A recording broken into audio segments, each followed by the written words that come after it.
this book, Gaur Gopal will share with you some secrets of living a fulfilling and successful life.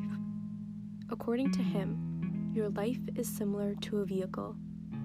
Just as a vehicle is supported by 4 wheels, your life is also supported by 4 domains: your personal life, your relationships, your work, and your social contribution. Moreover, it is important to keep in mind the steering wheel of the car, or in the case of your life, your spirituality.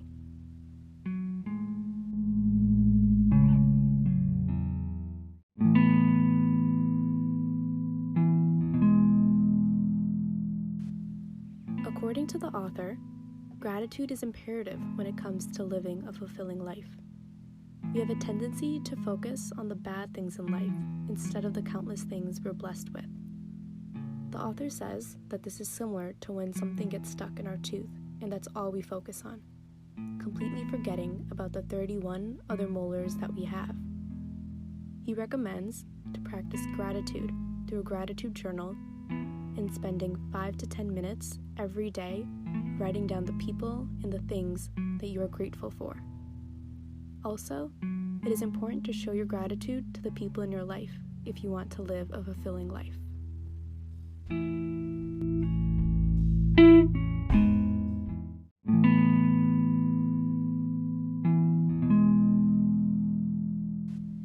According to the author, we shouldn't needlessly worry about the things we have no control over. He shares a flowchart which starts with a basic question: do I have a problem? If the answer is no, the author asks, why worry? If the answer is yes, the author asks another question: can I do something about it? If the answer is yes, the author asks, why worry? If the answer is no, the author asks again, why worry? According to the author, you don't really have a problem if you can do something about it. If there's nothing you can do about it, you needn't worry because it is out of your hands. It is better to focus on what you can control instead of needlessly worrying. Developing your spirituality and meditating also helps you better manage your worries.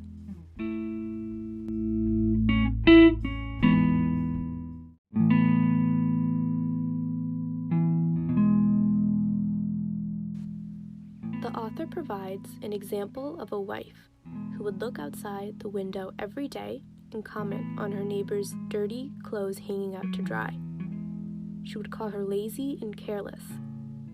One day, upon seeing the clothes clean, she remarked to her husband that someone must have washed the clothes for the lazy and careless neighbor, to which the husband politely replied that no, he had instead went out this morning and cleaned the windows of their own house. According to the author, we should be mindful of whether we are giving people the benefit of the doubt. He suggests that while we should recognize that people have both positives and negatives, we should consciously focus on their positives. One way to do this is to remind yourself of 3 good things about the person every time a bad thought about the person comes into your mind.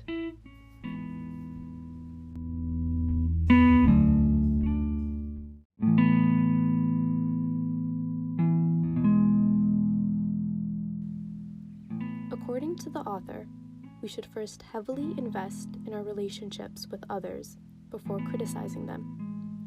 Even then, we should ask ourselves 4 questions before criticizing or providing feedback. 1. Am I the right person to provide feedback? 2. Am I providing feedback based on the right intentions? 3. Do I know the best way to provide feedback? And 4. Is this the right time to provide feedback? It is important to be mindful about your gestures, facial expressions, and tone of voice while providing feedback. Moreover, it is important to separate the people from the problem and objectively try to find a solution without blaming someone else.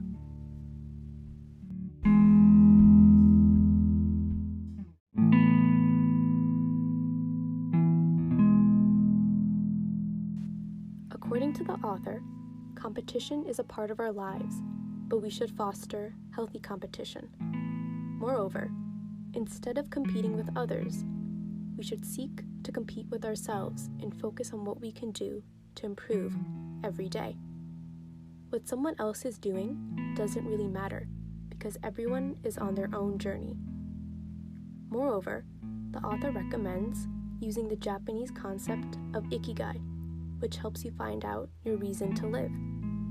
The concept involves taking out the time to ask yourself 4 questions. 1. What is something that you love doing or are passionate about? 2. What is something that you're naturally good at doing? 3. What does the world need right now? And 4. What is something that you get paid for? Answering these 4 questions can help you discover your life purpose and contribute toward a meaningful life. If changing careers is not possible for you, it is still important to love doing what you do.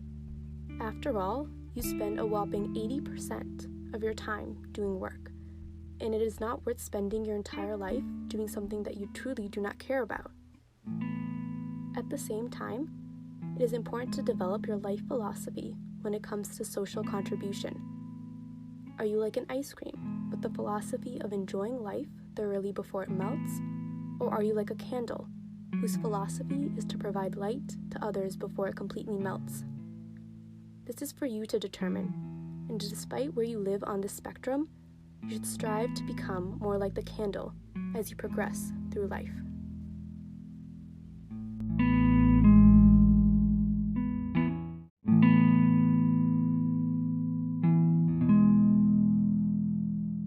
Life change begins with yourself. Work on yourself first, and then seek to change the world.